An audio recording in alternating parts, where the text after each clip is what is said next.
પહેલગામ હુમલા પછી પાકિસ્તાનના સંબંધો ભારત સાથે બિલકુલ બગડી ગયા છે। એવામાં હવે ગુરુવારે પાકિસ્તાનના બલુચિસ્તાનના પ્રાંતના કલ્લા જિલ્લામાં એક ખાનગી વાહન લેન્ડમાઇન પર અથડાતા જમિયત ઉલેમા ઇસ્લામ નેતા અબ્દુલ્લા સહિત 3 લોકો માર્યા ગયા અને 5 અન્ય ઇજાગ્રસ્ત થયા છે। આ માહિતી પ્રાંતીય સરકારના પ્રવક્તા સહિત રિંદે આપી હતી। આ મામલે પ્રવક્તા રિંદે જણાવ્યું હતું કે આ ઘટના ચોરી બુર કાપુટો વિસ્તારમાં બનવા પામી હતી, જ્યાં વાહન એક લેન્ડમાર્ક પર અથડાયું હતું। લેવિસ ફોર્સ ઘટના સ્થળે પહોંચી ગયા અને રાહત અને બચાવ કામગીરી હાથ ધરવામાં આવી હતી। તો મૃતકોમાં જેયુઆઈના નેતા અને વોર્ડ કાઉન્સિલર અબ્દુલ્લાનો પણ સમાવેશ થાય છે। તો તાજેતરના મહિનાઓમાં બલુચિસ્તાન અને ખૈબર પખ્તુનખ્વા પ્રાંતોમાં આતંકવાદી હુમલામાં વધારો થયો છે। તો આ પહેલાં ગત 15 એપ્રિલના રોજ માસૂમ જિલ્લામાં બલુચિસ્તાન કોન્સ્ટેબ્યુલરીના વાહનોને નિશાન બનાવી થયેલા વિસ્ફોટમાં 3 પોલીસ કર્મીઓ શહીદ થયા હતા અને 16થી વધુ લોકો ઇજાગ્રસ્ત થયા હતા। Bureau report CN24 news.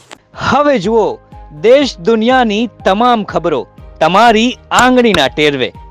ઉઠાવો મોબાઈલ અને ગૂગલ પ્લે સ્ટોર પરથી ડાઉનલોડ કરો અમારી CN24 ન્યૂઝ મોબાઈલ એપ।